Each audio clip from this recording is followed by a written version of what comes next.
Hello friends, welcome back to the many video guys and my YouTube channel guys. Today we are going to talk about guys Infinix phone setting guys, and today video titles guys. How can we set keyboard theme in Infinix phone device guys?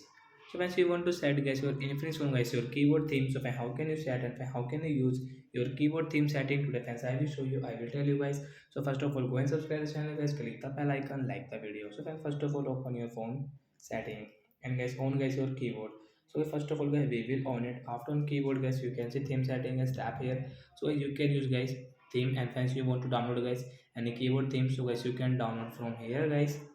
So guys first of all guys you will have to connect guys your internet, and guys you have your mobile data, so guys we will on it. So I will on guys my mobile I will connect guys Wi-Fi network. So as you can see guys your keyboard theme guys, you want to use any theme from here, so guys you can use from here guys, and friends you can use guys we will apply for here, and guys we can use guys the theme setting from here guys. This theme will set on keyboard friends, you can see. So like that guys we can use guys keyboard theme setting guys, and we can set. So bye guys, thanks for watching the video.